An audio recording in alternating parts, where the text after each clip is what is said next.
Hi guys, welcome to Jejuma Lifestyle. எல்லா போலும் இறைவனுக்கே இன்றைக்கி நம்ம ஒரு கேக் ரெசிபி அப்புறம் எங்கள் கிராமத்து ரொம்ப ஒரு சூப்பரான ஒரு டிஷ் ஒன்று இருக்குது ஃப்ரெண்ட்ஸ். கடைசி வரைக்கும் மிஸ் பண்ணாமல் பாருங்கள். அதுக்கு முன்னாடி நம்ம சேனலை subscribe and like. அப்படியே மணி பெல் ஐக்கானை கிளிக் பண்ணிக்கிறங்க மக்களே. இன்றைக்கி நம்ம எங்கள் கிராமத்து ரெசிபி கலனியானம் புளியானம் பார்க்க போகிறோம். அப்படியே ஒரு கேக் ரெசிபி பார்க்க போகிறோம். அந்த கலனியானம் நாங்கள் நோம்புக்குள்ளே சகருக்கு அடிக்கடி செய்வோம். ரொம்ப அட்டகாசமாக இருக்கும். கண்டிப்பாக ட்ரை பண்ணி பாருங்கள். அப்புறம் நான் ப்ளேலிஸ்ட்டில் kitchen tips, cleaning tips, garden tips எல்லாமே வச்சுருக்கிறேன். டைம் இருந்தால் போய் பாருங்கள் மக்களே. இப்போ அவங்க வீடியோவில் போகலாம். அதுக்கு தேவையான பொருள் தக்காளி, வெங்காயம், பூண்டு, பச்சை மிளகா, நெத்திலி கருவாடு, அப்புறம் சூடக்கருவாடில் உப்பு இருக்காது, நெத்திலி கருவாடில் உப்பு இருக்கும். இங்கே உள்ளதில் சூடக்கருவாடை நல்லா தோலை உரித்து வச்சுக்கிறோங்க. அப்புறம் சக்கரவள்ளி கிழங்கு, உருளைக்கிழங்கு வேணும் நம்மளுக்கு. ஒரு சக்கரவள்ளி கிழங்கு போதும். அப்புறம் ஒரு கத்திரிக்காய் வேணும் ஃப்ரெண்ட்ஸ். மாங்காய், முருங்கைக்காய் உங்களுக்கு இருந்துச்சு அப்படின்னா நீங்கள் போடுங்க, இல்லைன்னா வேண்டாம். நல்லா தண்ணியில் போட்டு நல்லா அலசி கருவாட்டை வச்சுக்கிறோங்க. இது நல்லா தண்ணிக்குள்ளே போட்டுக்கிறோங்க, நல்லா கருப்படிச்சிரும். கிழங்கு வகையில் நீங்கள் உருளைக்கிழங்கு, சக்கரவள்ளி கிழங்கு நீங்கள் போடலாம். கருணக்கிழங்காக இருந்தால் கூட நீங்கள் போடலாம். அப்புறம் நம்ம மிளகா நம்ம ஒரு 6 தான் நான் எடுத்துருக்கிறேன். நீங்கள் 10 வரைக்கும் வேணாலும் போட்டுக்கிறோங்க. கொஞ்சம் உரப்பாக இருந்தால் நல்லாயிருக்கும். அதை நீங்கள் வறுத்துக்கிறோங்க. இயற்கை கிராமத்தில் சுடுவோம். இப்போ நம்ம வறுக்கிறோம். நல்லா கிறிஸ்பியாக வறுத்துக்கிறோங்க. இப்போ மிளகாயை கிறிஸ்பியாக வறுத்ததை உடைச்சி பாருங்கள். உடைக்க முடியணும், அந்தளவுக்கு இருக்கணும். இதை இப்போ ஒரு சின்ன டிப்ஸ் ஃப்ரெண்ட்ஸ். நம்ம இயற்கையாக வறுத்து என்ன செய்வோம், கல்லணி தண்ணிக்கில் அப்படியே ஊற வைப்போம். இப்போ நம்ம என்ன செய்ய போகிறோம், மிக்சியில் அதே கல்லணி தண்ணி, அரிசி கலைஞ்ச தண்ணி இருக்குல்ல, கொஞ்சமாக ஊற்றி ஒரு நல்லா சுற்றிக்கிறங்க. ஒரு 4 சுற்றிக்கிட்டிங்க அப்படின்னா உங்களுக்கு நல்லா நைஸாக வந்துடும். அவ்வளோதான். நம்ம கையில் போட்டு பிணைஞ்சோம்னா கையெல்லாம் நம்மளுக்கு அப்படியே உரைக்கிற காட்டமாக இருக்கும். அதனால் அதே கழனி தண்ணியை மறுபடியும் ஊற்றி வச்சுக்கிறேன். இதுவே மண்பானையாக இருந்தால் ரொம்ப சூப்பராக இருக்கும் ஃப்ரெண்ட்ஸ். என்கிட்ட மண்பானை இல்லை, இருக்குது ஒன்று, ஆனால் அது ரொம்ப பழசாக போயிடுச்சு. இப்போ நம்ம அரைச்சிட்டோம் பாருங்கள். அந்த அரைச்சதை அப்படியே அந்த கழனி தண்ணிக்குள்ளே ஊற்றிடுங்க. இது மட்டும்தான் அதுக்கு மசாலா. இது எங்கள் கிராமத்தில் புளியானம், கழனியானம், அதுக்கப்புறம் புளிக்குழம்புன்னு சொல்லுவோம். இப்போ உருளைக்கிழங்கு, கத்திரிக்காயை போடுங்க. இதுக்கு உப்பு இல்லாத கருவாடை போட்டிங்கன்னா ரொம்ப நல்லாயிருக்கும். உப்பு இல்லாத கருவாடுனா சூட கருவாடு, தொண்டங்கருவாட்டில் இறக்கிய உப்பு இருக்காது, அதை நம்ம போடலாம்.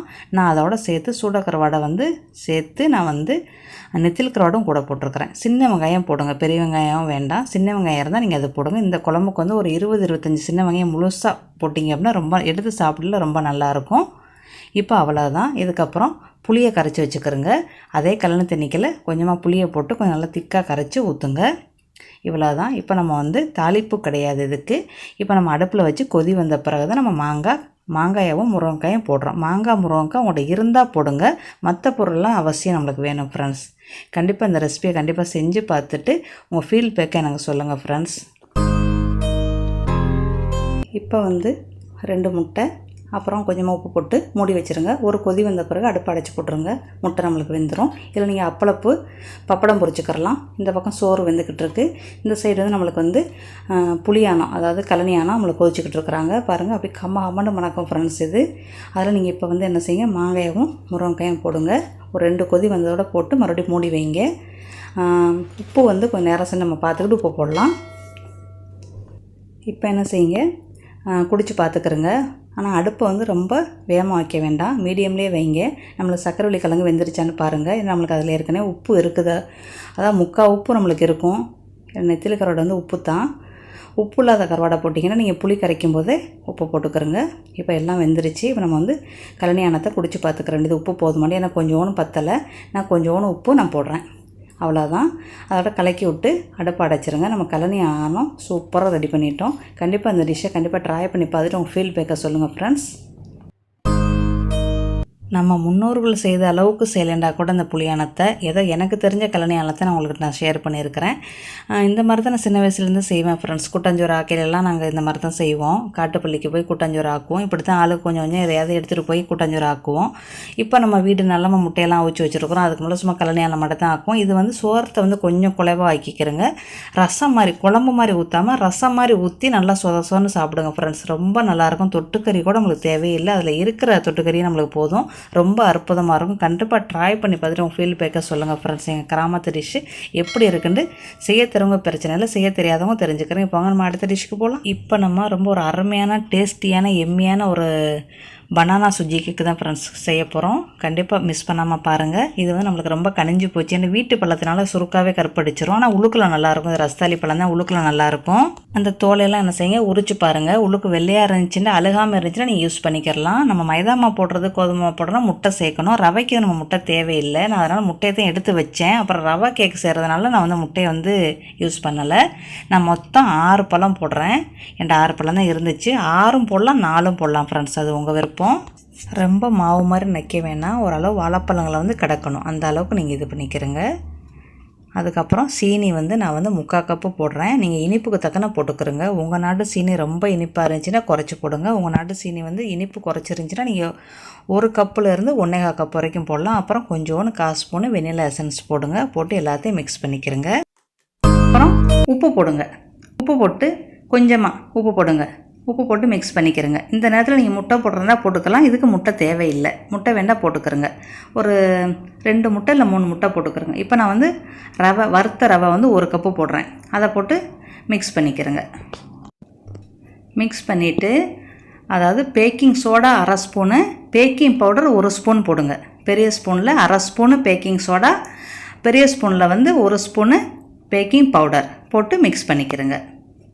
இந்த நேரத்தில் நீங்கள் என்ன செய்யுங்க, ஒரு 50 மில்லி எண்ணெய் வேண்டாம் போடுங்க ஃப்ரெண்ட்ஸ். நான் எண்ணெய் போடலை. இல்லைன்னா ஒரு 3 ஸ்பூனு பட்டரை எடுத்து போடுங்க. போதும், அது போதும் நம்மளுக்கு. அதை போட்டுக்கிறங்க. இப்போ நல்லா மிக்ஸ் பண்ணிவிட்டு பால் 200 மில்லி பால் போடுங்க. ஆறின பாலே போடுங்க. கொஞ்சம் ரொம்ப சூடாக போட்டுறாதீங்க. வெதுவெதுப்பாக இருந்தால் ஓகே, ரொம்ப சுட போடக்கூடாது. போட்டு மிக்ஸ் பண்ணிக்கிறங்க. உங்களுக்கு வந்து மங்கு வந்து கொஞ்சம் பெருசாக வேண்டாம், பெருசில் மாற்றிக்கிறங்க. ஏன்னா நான் வந்து கீழே சிந்தாமல் நான் செஞ்சுக்கிருவேன்.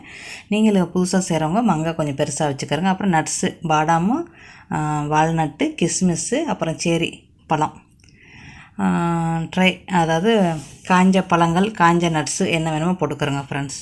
உங்கள் அளவுக்கு எவ்வளோ வேணுமோ போட்டுக்கிறங்க. நான் எல்லாமே ஒரு 1/2 கப்பு போடுறேன், அவ்வளோதான். அதை போட்டு மிக்ஸ் பண்ணிட்டீங்கன்னா இது நல்லா வாயில் அப்படியே கடிக்கும்போது நல்லா க்ரன்ச்சியாக நல்லாயிருக்கும். ரொம்ப சூப்பராக இருக்கும் ஃப்ரெண்ட்ஸ். இப்போ நம்ம வந்து பட்டர் பேப்பரை போட்டு நம்ம வந்து கேக்கோட மாவை ஊற்றி ஒரு 50 நிமிஷம் அவனில் வைங்க. அடுப்பாக இருந்தாலும் 50 நிமிஷமே வைங்க. 50 நிமிஷத்துலேருந்து 1 ஹவர் போதும் நம்மளுக்கு இந்த கேக்கு வேகிறதுக்கு. டைமிங்னு பார்த்தா உலுக்கி விட்டு நீங்கள் அடுப்பில் வைக்கிறனாலும் வைக்கலாம், அவனில் வைக்கிறனாலும் வைக்கலாம் ஃப்ரெண்ட்ஸ், உங்கள் விருப்பம்.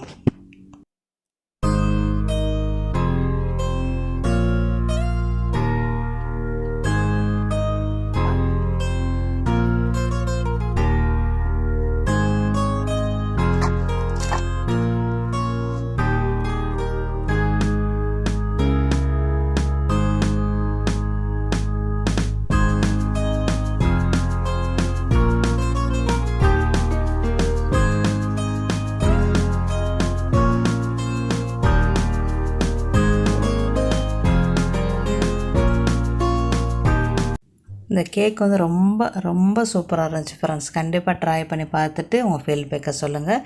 இது பாருங்கள், நம்ம குறைவான பொருளை வச்சு தான் நம்ம செஞ்சுருக்குறோம். எவ்வளோ ஒரு அருமையான ஒரு கேக்கு. நம்மளுக்கு வந்து 1 கிலோ கேக்கு இதுக்கு நம்மளுக்கு கிடச்சிருச்சு. இப்போ நான் பிச்சு காட்டுறேன், நீங்களே பாருங்கள். நல்லா சாஃப்டாக, நல்லா சாப்பிட்ற அளவுக்குள்ள பக்குவமாக நம்மளுக்கு அருமையாக வந்திருக்கு. நம்ம மட்டும் கனிஞ்ச பழத்தை வச்சு தான் நம்ம செஞ்சுருக்குறோம். நம்ம வந்து முட்டை கூட போட கிடையாது, எண்ணெயும் போட கிடையாது. எண்ணெயும் போடல, முட்டையும் போடல. ஒரு அருமையான டிஷ் ஃப்ரெண்ட்ஸ். கண்டிப்பாக ட்ரை பண்ணி பார்த்துட்டு உங்கள் ஃபீட்பேக்கை சொல்லுங்கள். உங்களுக்கு அதே பட்டர் பேப்பரை வச்சு நீங்கள் டப்பாவில் வச்சு அப்படியே அடுக்கி வச்சுருங்க. 3 நாள் வரைக்கும் உங்களுக்கு வெளியில் இருந்தால் கெட்டு போகாது. 3 நாளைக்குள்ள சாப்பிட்ருங்க ஃப்ரெண்ட்ஸ். ஓகே ஃப்ரெண்ட்ஸ், அடுத்த வீடியோவில் சந்திக்கலாம். பாய், see you.